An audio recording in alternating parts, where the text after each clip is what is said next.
एक व्यक्ति गंगा के किनारे किनारे जा रहे थे। उन्होंने देखा कि एक जवान उम्र की लड़की है और 40 वर्ष का पुरुष आपस में हंस रहे हैं।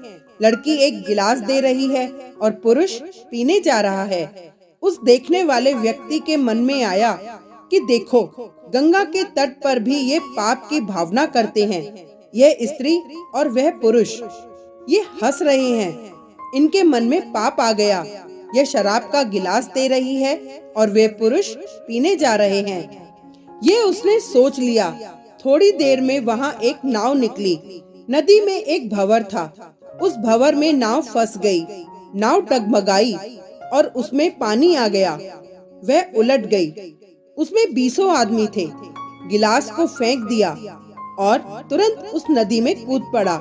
बड़ी मुश्किल से अपनी जान को जोखिम में डालकर उसने उन आदमियों को बचा लिया। अब देखने वाला सोचने लगा कि भाई क्या बात है, अगर वे व्यभिचारी था, शराबी था, कामी था, तो इतना त्यागी कैसे था कि अपनी जान जोखिम में डालकर, प्राणों पर खेलकर उसने इतने लोगों को बचा लिया। ये बात कैसे हुई? उसे संदेह हो गया अपने विचार पर। वह पास आया और पूछने लगा कि आप कौन हैं? उन्होंने कहा, ये बात तो पीछे करना, अभी हमारी सहायता करो। इन लोगों के पेट में पानी भर गया है, पहले इसे निकालें। इस प्रकार उसे भी सेवा में संयुक्त कर लिया। वह लड़की भी सेवा करने लगी। तीनों सेवा में जुट गए। अब कुछ देर बाद जब सब ठीक हो गया, तब पूछा, आप कौन हैं? ये लड़की कौन है? संदेह मन में था ही। उन्होंने उत्तर दिया, यह मेरी बेटी है, ससुराल से आज ही आई है।